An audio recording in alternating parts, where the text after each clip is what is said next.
Hello students, Gargi tutorial ক্লাসে তোমাদের স্বাগত জানাই। দেখো, আজকে আমার আলোচ্য বিষয় হলো বর্ধমান ইউনিভার্সিটি 6 সেমিস্টার স্টুডেন্টসদের জন্য যারা ডিএসসি 1বিতে হিস্ট্রি রেখেছো এবং আধুনিক ইউরোপের ইতিহাস নিয়ে পড়াশোনা করছো। তোমাদের একটি গুরুত্বপূর্ণ সাজেশান এর আগে আমি দিয়েছিলাম এবং সেখানে 20টা প্রশ্ন আমি রেখেছিলাম। এই 20টা প্রশ্নের মধ্যে যে 17 আর 18 নম্বর যে প্রশ্নটা আছে, এই দুটো প্রশ্নের উত্তর আমার দেওয়া বাকি আছে। এছাড়া সমস্ত প্রশ্নের উত্তরগুলোই কিন্তু আমার দেওয়া হয়ে গেছে। এগুলো তোমরা আমার চ্যানেলে পেয়ে যাবে। এছাড়া তোমাদের জন্য যে 6 সেমিস্টারের প্লেলিস্ট বানিয়ে রেখেছি, সেখানে গিয়ে তোমরা থাম্বনেল দেখে প্রশ্নের উত্তরগুলো কালেক্ট করে নিতে পারবে। আর আজকের ভিডিওটা তোমাদের জন্য খুবই গুরুত্বপূর্ণ হতে চলেছে। তোমরা অনেকেই বলছো যে ম্যাডাম এর থেকে শর্ট কোয়েশ্চেনের সাজেশান দিন। তোমরা জানো যে এর সিলেবাসটা আমি এর আগে দেখিয়েছিলাম এবং সেই সিলেবাসটা কতটা বড়। তাও আমি চেষ্টা করছি তোমাদের এই সমস্ত অধ্যায় থেকে তোমাদের এই শর্ট কোশ্চেন যা সাজেশান হবে সম্পূর্ণটাই আমি এই একটা ভিডিওর মাধ্যমেই তোমাদের দিয়ে দেওয়ার চেষ্টা করছি। তোমরা ভিডিওটা মন দিয়ে দেখো এবং গুরুত্ব দিয়ে শোনো, কিছু স্কিপ করে যেও না, তাহলে তোমাদেরই অসুবিধা হবে। তার আগে তোমাদের আরেকবার আমি সিলেবাসটা দেখিয়ে দেব যারা জানো না তাদের উদ্দেশ্যে। তারপর আমি অধ্যায়ভিত্তিক প্রশ্নের উত্তরে আসছি। এই হচ্ছে সিলেবাস। তোমাদের এর আগে আমি দিয়েছিলাম সিলেবাসটা, নিশ্চয়ই দেখেছো। এই এত বড় সিলেবাস থেকে আমি তোমাদের মাত্র 20টা প্রশ্ন রেখেছি এবং এর থেকে যে অধ্যায় ভিত্তিক গুরুত্বপূর্ণ শর্ট কোয়েশ্চেন হবে তা আমি এই ভিডিওর মাধ্যমেই দিয়ে দেবো সম্পূর্ণটা একসাথে, যাতে তোমাদের সুবিধা হয়। সিলেবাসই শেষ হচ্ছে না, তাহলে বোঝো এটা কত বড় একটা সিলেবাস।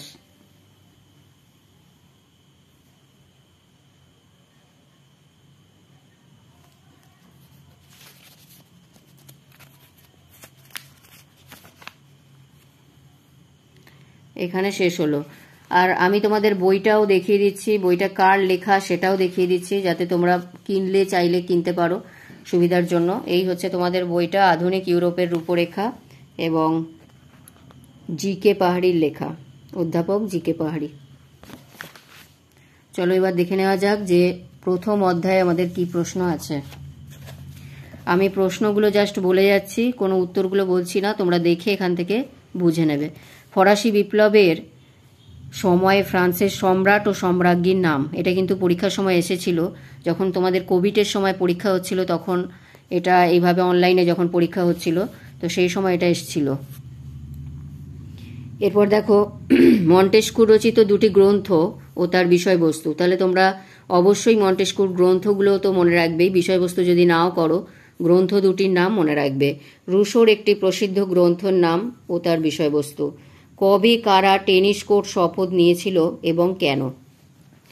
এইখানের অবস্থাটা দেখতে পাচ্ছ যে আমি কিভাবে অধ্যায়গুলোতে মার্ক করে রেখেছি।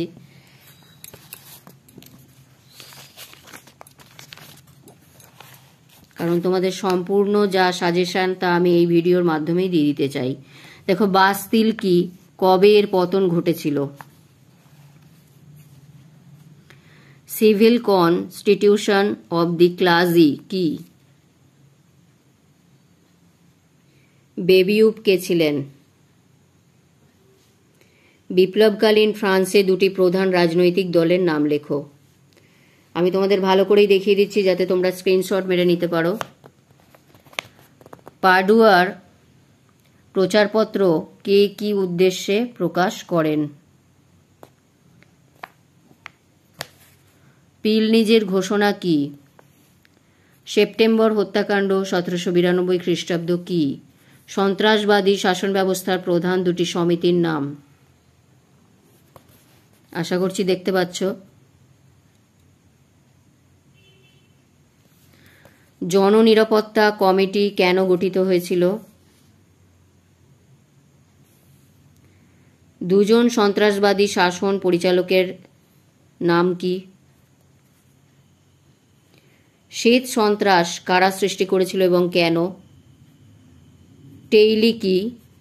টাইদ কি? মহাসন্ত্রাস কাকে বলে? বিপ্লবের সময় ফরাসি দেশে কয়টি শ্রেণী ছিল ও কি কি?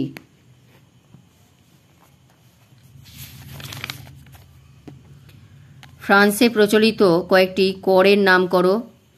ফ্রান্সের দুজন দার্শনিকের নাম, রুশোর একটি বিখ্যাত গ্রন্থের নাম, টেনিস কোর্ট শপথ কবে নেওয়া হয়েছিল, বিপ্লবকালে ফ্রান্সের রাজা ও রানী কে ছিলেন, সন্ত্রাসের শাসনের দুজন নেতার নাম, কবে ও কোন যন্ত্রের দ্বারা রোবস্পিয়রের হত্যা করা হয়, এবং বিপ্লবের পূর্বে ফ্রান্সে স্টেটস জেনারেল অধিবেশন কত বছর বন্ধ ছিল। ফরাসি বিপ্লবের 3টি মূল নীতি ও আদর্শ কি কি। এটা একটা এত বড় সিলেবাস যে আমি এটা দিতে একটু সমস্যা হচ্ছিল একসাথে, তাই হয়তো দিতে দেরি হচ্ছিল। তো এখন দিয়ে দিচ্ছি, তোমরা দেখে নাও।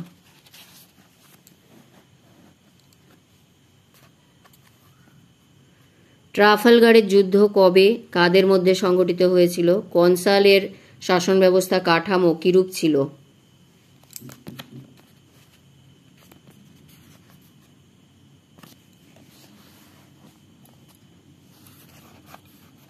কোড নেপোলিয়ন বলতে কি বোঝো, টিলজিটের সন্ধি কবে কাদের মধ্যে স্বাক্ষরিত হয়েছিল, বার্লিন ঘোষণা কে জারি করেন, বক্তব্য কি ছিল, নেপোলিয়নের বিরুদ্ধে প্রথম শক্তি সমবায় কবে গঠিত হয়, মোট কটি সমবায় গঠিত হয়েছিল, ফ্রান্সের বিরুদ্ধে প্রথম রাষ্ট্রজোট কবে গঠিত হয়, ফ্রান্সের বিরুদ্ধে দ্বিতীয় রাষ্ট্রজোট কখন গঠিত হয়, এবং তৃতীয় রাষ্ট্রজোট কবে গঠিত হয়। লাল কালিতে যেগুলো দাগ দিয়েছি সেগুলোই বেশি ইম্পর্টেন্ট, সেগুলো একটু ভালো করে করো। মিলান ডিক্রি বলতে কি বোঝো, মহাদেশীয় অবরোধ, এটাও দেখো পরীক্ষায় এসেছিল। মহাদেশীয় অবরোধ কি, কোন যুদ্ধে জাতিপুঞ্জের যুদ্ধ বলা হয়, কোন যুদ্ধকে জাতিপুঞ্জের যুদ্ধ বলা হয় এবং কেন, নেপোলিয়নের 2টি সংস্কার কার্যের উল্লেখ করো, নেপোলিয়নের পতনের 2টি প্রধান কারণ উল্লেখ করো, কোন ঘটনাকে 100 দিনের রাজত্ব বলা হয়, কোন যুদ্ধে কার নিকট নেপোলিয়ন চূড়ান্তভাবে পরাজিত হন, ট্রাফালগারের যুদ্ধের তাৎপর্য কি, টিলসিটের সন্ধি ও স্বাক্ষরকারী কারা, এর দ্বারা নেপোলিয়ন কিভাবে লাভবান হন। অনেক সময় এই সমস্ত প্রশ্নগুলো ওদিকেও হয়তো থাকতে পারে, সেগুলো ছোটতে আর বড়তে এইভাবে ভাগ করা আছে, তোমরা একটু দেখে বুঝে নেবে। পিরামিডের যুদ্ধ কবে কাদের মধ্যে সংগঠিত হয়েছিল, কাদের মধ্যে নীল নদের যুদ্ধ সংগঠিত হয়েছিল, কে এই যুদ্ধে পরাজিত হন।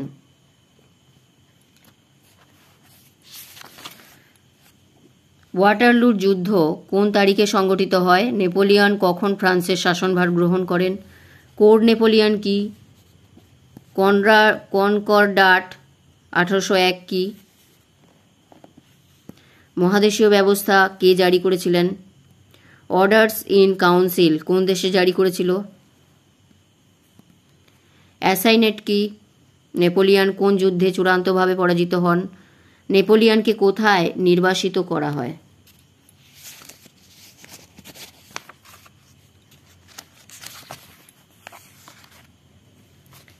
ভিয়েনা সম্মেলনের সভাপতি কে ছিলেন, এই সম্মেলনে কোন রাষ্ট্রের প্রাধান্য ছিল, ভিয়েনা সম্মেলন অনুসৃত প্রধান 3টি নীতি কি ছিল, ইউরোপীয় শক্তি সমবায়ের উদ্দেশ্য কি ছিল, শক্তি সমবায়ের প্রকৃতি কিরূপ ছিল, দেখো এটাও পরীক্ষা এসেছিল। শক্তি সমবায়ের পতনের কয়েকটি কারণ উল্লেখ করো, ভিয়েনা সম্মেলনের 4টি প্রধান রাষ্ট্রে কারা ছিল, ভিয়েনা সম্মেলনের 3টি প্রধান নীতি কি ছিল, গ্রিসের একটি গুপ্ত সমিতির নাম কি, ভিয়েনা সম্মেলন কত খ্রিস্টাব্দে আহুত হয় এবং এতে সভাপতিত্ব কে করেন।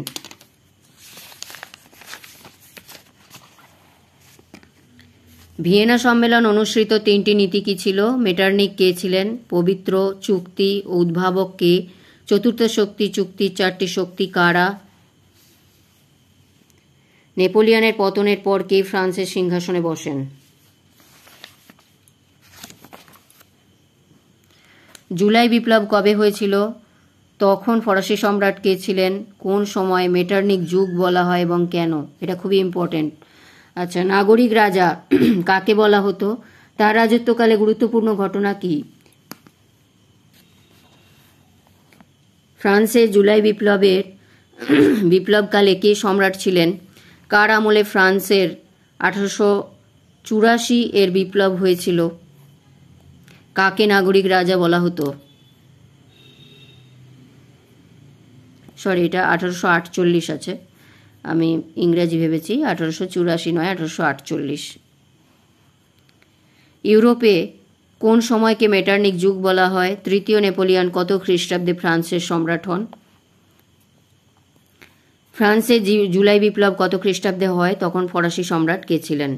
জুলাই বিপ্লবের পর ফ্রান্সের সিংহাসনে বসেন কে এবং তিনি কোন বংশের লোক ছিলেন? কোন ফরাসি রাজাকে নাগরিক রাজা বলা হতো? ফ্রান্সে কবে জুলাই রাজতন্ত্র স্থাপিত হয়? কতদিন এটি স্থায়ী ছিল?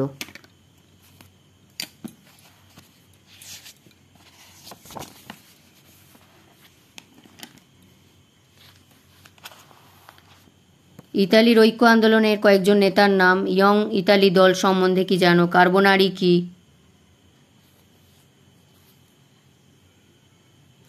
কার্লসবার্গ ডিগ্রি সমূহ কেন জারি করা হয়েছিল?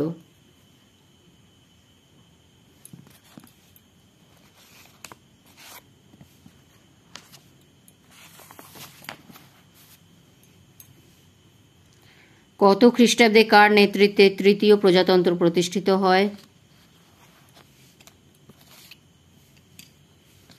কবে এবং কোন ঘটনার পর দ্বিতীয় প্রজাতন্ত্র স্থাপিত হয়?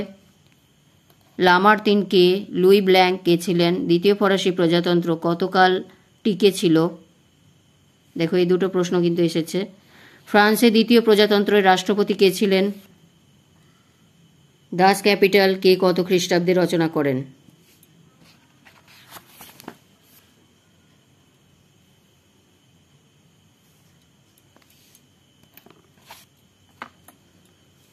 ত্রিশক্তি চুক্তি কবে কাদের মধ্যে স্বাক্ষরিত হয়েছিল?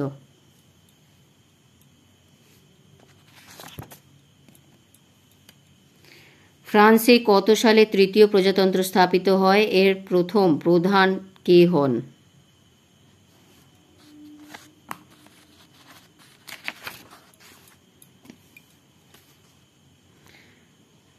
প্রথম বলকান যুদ্ধ কবে হয়? কোন চুক্তির দ্বারা এর সমাপ্তি ঘটে? বার্লিন সমাবেশের প্রধান উদ্যোক্তা কে ছিলেন?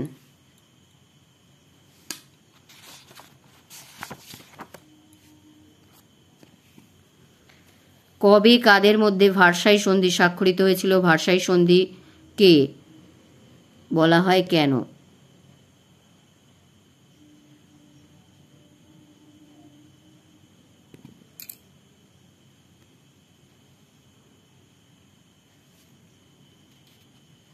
ও এখানে আছে ডিকেটেড পিস বলা হয় কেন? এরপর আসছে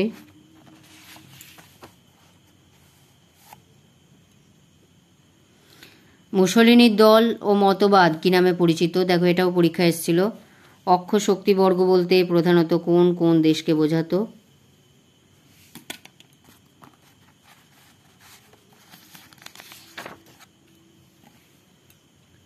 মুসোলিনির দলের নাম কি ছিল? মুসোলিনি কোন পত্রিকার সম্পাদক ছিলেন? পোডেস্টাস কি? মুসোলিনি কি উপাধি গ্রহণ করেছিলেন? এরপর দেখো দ্বিতীয় বিশ্বযুদ্ধের যে চ্যাপ্টার সেটা এসে যাচ্ছে।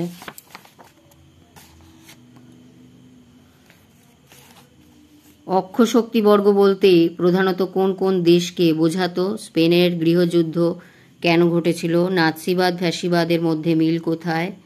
স্পেনের গৃহযুদ্ধে যেসব বিদেশি শক্তি জড়িত ছিল তাদের নাম করো। কবে কারা কেন মিউনিক চুক্তি স্বাক্ষর করে? দ্বিতীয় বিশ্বযুদ্ধ কতকাল চলেছিল? দুই বিরোধী পক্ষের নাম করো। আমেরিকার কোথায় আণবিক বোমা ব্যবহার করা হয়?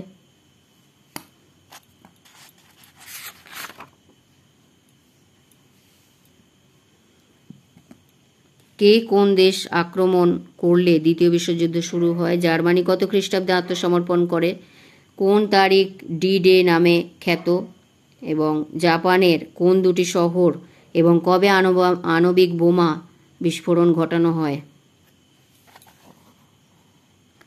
কোন তিনটি দেশ লিটল আঁতাত 1920 খ্রিস্টাব্দে স্বাক্ষর করেছিল? তাও আমি এগুলো সমস্তটাই দেখিয়ে দিচ্ছি, তোমরা দেখে নাও, যদি পারো করে নেবে। মুসোলিনি গঠিত রাজনৈতিক দলের নাম কি? কোন ঘটনাকে দ্বিতীয় বিশ্বযুদ্ধের মহড়া বলা হয়?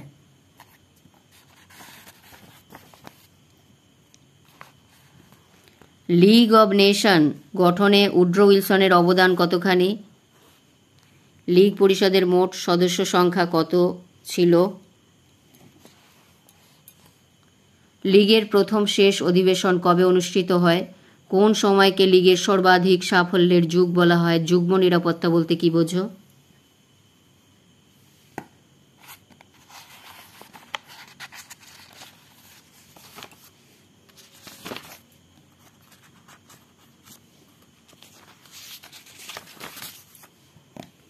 এটাই লাস্ট। ঠান্ডা লড়াই বলতে কি বোঝো? ঠান্ডা যুদ্ধের কয়েকটি বৈশিষ্ট্য উল্লেখ করো। ঠান্ডা যুদ্ধের দুটি প্রধান প্রতিপক্ষ কারা ছিল, তাদের স্বাক্ষরিত চুক্তিগুলির নাম লেখো। ঠান্ডা যুদ্ধে দুই গোষ্ঠীর অন্তর্ভুক্ত কয়েকটি রাষ্ট্রের নাম করো।